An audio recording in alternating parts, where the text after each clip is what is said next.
Hey guys, welcome to my channel. I am Azure Wings from Azure Gaming Lounge, and this is the final installment of great RPGs to play in 2022.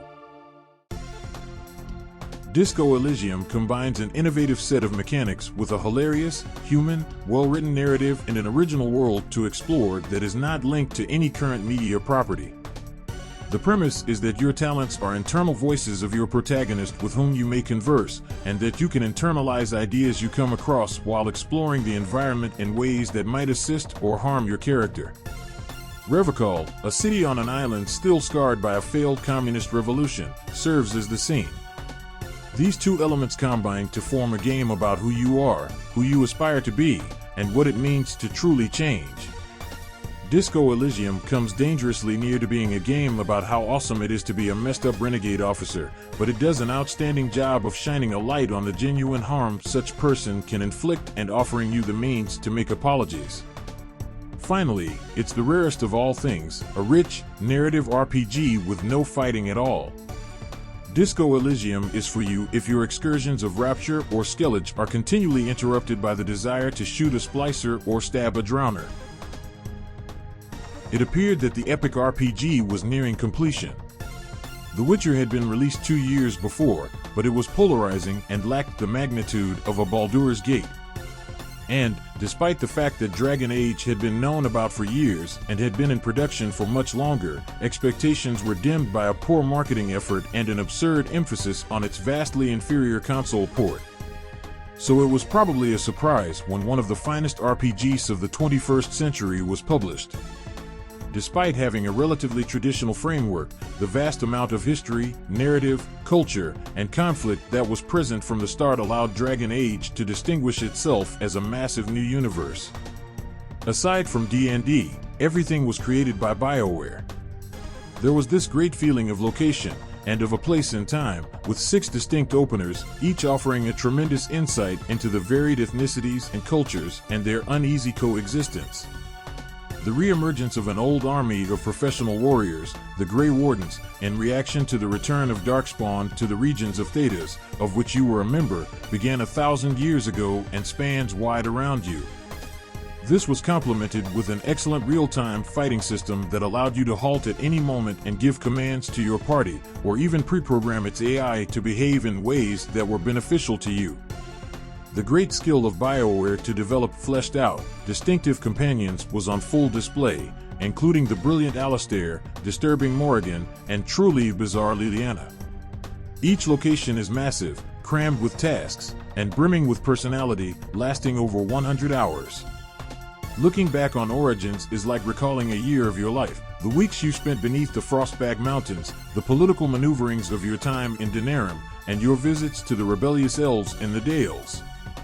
Or recalling the horrors of elf enslavement at the hands of the Tevinter Imperium, or the perplexing treatment of magic users by religious laws in the Chantry. Or simply camping beneath the stars with your pals, listening to a Liliana song, and possibly flirting with Zevran. Its size never feels gratuitous, and its scope is justified by so much to do, modify, or tamper with. Its characters seem like friends, and its battles feel like they truly matter. Dragon Age Origins is a remarkable production, unparalleled in terms of its carefully detailed grandeur. The dismal emptiness of space is filled with color in Mass Effect 2, the brightness of stars and galaxies, the crimson and violet swirls of distant nebulae, and glimpses of comets as they blaze through the abyss. You'll initially see it in the game's dramatic and vastly enhanced graphic design, but that dance of light and shadows is also an excellent metaphor for the story's dismal undercurrents, as well as the moral quandaries and previous transgressions that haunt the major characters. Mass Effect 2 has a distinct personality, and the majority of the noticeable changes and improvements over the first are due to the shift in tone. The shooting is more direct and gratifying, which keeps the tempo rolling and the brutality of each confrontation intensified. Rich characterizations entice you to investigate each crew member's personal stake in the vast cosmic backdrop. Even the main plot's very typical space opera has ominous moments, and you can see the people struggle with that heavy load. Mass Effect 2 is a lot of fun, but it's also a fantastic package with a fiery attitude that makes it absorbing and unforgettable. Breath of the Wild provides something that the franchise has lacked for years: surprise. Most contemporary Zelda experiences have become formulaic, adhering to a tight and proven format that delivers nostalgia and comfort but leaves little space for major or minor discovery. Breath of the Wild is more open and natural than its predecessors, allowing you to learn things via experimentation, such as how lightning works. It isn't always as well-crafted and cinematic as previous Zelda games, but the unpredictability makes it seem more like a genuine adventure, where you're discovering your own route rather than hitting your marks and following the script. Zelda games have always been big, but Breath of the Wild seems especially big, a gigantic open world with so much to do that I expect most players, even those who finish the main plot, will miss significant sections of the landscape. The scale could have been intimidating, but the thrill of discovery and the satisfaction of forging your own path make it attractive instead. I wish to see locations I have yet to visit, and I wish to learn new secrets and skills. This fresh vision, as well as the shaking up of the series' age-old formula, helps Breath of the Wild return to what made Zelda so adored in the first place. More than any other game series, Zelda's heart is in exploration, that moment when you glimpse a huge mountain in the distance and realize you'll someday be able to reach the summit. Breath of the Wild takes this concept, strips away the fluff, and grows on it. It borrows themes from other games, like its crafting and survival, but makes them seem quite at home in its cherished environment. It's the Zelda game I've been looking forward to. Conversations and statements about the difficulty of Dark Souls tend to undercut the discussions and declarations about the excellence of Dark Souls that we should be having. Let's get the hardest part out of the way first. Dark Souls is not the most difficult game on our list. It is hardly the most lethal game, and it is not completely unjust. It's a game that recognizes the importance and slope of a good learning curve, and its fundamental rhythm of progression, death, and repetition teaches rather than tortures. What is it if it isn't the most torturous RPG ever created? The Souls games, among other things, are an intimidatingly certain reinvention of dungeon crawling and, indeed, the entire notion of dungeons in RPGs. Everything from enemy placement to the twisted lay of the land contributes to the game's difficulty while also adding to the lore woven into the fabric of the world. The battle is flawless, mixing precise animations, timings, and agonizing suspense to make each fight unforgettable. Stats are almost imperceptibly intertwined into the design of your character, whose strengths and proficiencies are instantly identifiable, and whose behaviors you'll adopt and change as you go, building and fussing over the part you're playing without the need for conversation or morality meters. For those who prefer to pick at them, there are details as well as broad strokes, and those details are devilishly delightful. Your twisted gut has the perfect answer. It's a testament to the game's excellence that not just finishing a single playtime feels like a big achievement, but that there are people who continue to play and learn again after time.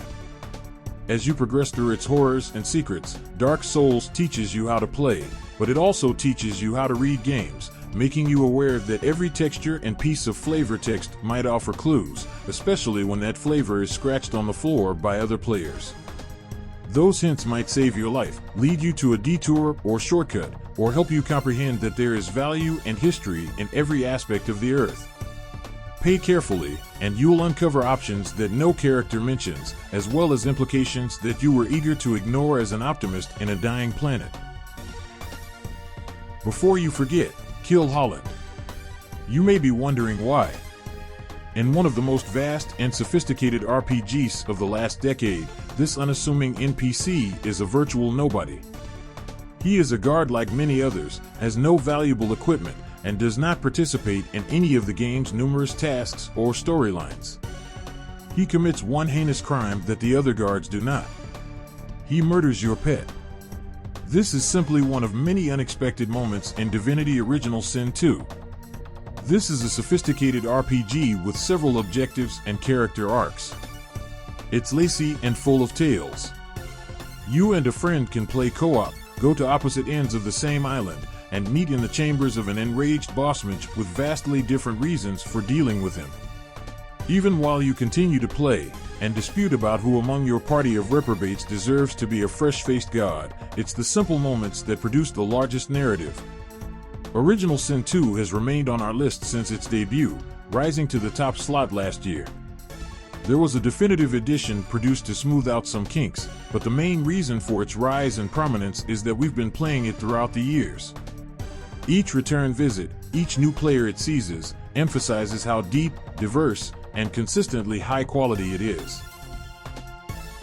Cyberpunk 2077 was one of the most eagerly anticipated titles of 2020. The newest project from the Witcher developer CD Projekt Red, it was billed as a video game revolution, combining the rich history of Talsorian Games' enormous cyberpunk Night City with the storytelling abilities that made the White Wolf experiences in The Witcher so engaging for so many of us. Everything was shown in first-person view to emphasize our protagonist V's embodied interaction with the environment around them. However, in a classic cyberpunk maneuver, there was a sharp gap between the hype and the real thing. CD Projekt published a significant patch, version 1.5, for Cyberpunk 2077 in February 2022. It includes several updates and adjustments, as well as additional content and native compatibility for the PlayStation 5 and Xbox Series X. These massive post-release changes are nothing new for the developer, who overhauled the system and world in the second and third Witcher games. However, this is the first time that a single patch has carried the burden of fixing a whole game. It's a hefty burden, and I'd be lying if I claimed that having to assess how fixed the game is didn't weigh heavily on my mind as I loaded up the game on PlayStation 5 after it was relaunched back in February. In the weeks since, I have leisurely played through Cyberpunk 2077 for the first time. My eyes are as fresh as they can be, since I skipped the initial game to wait for the inevitable second swing.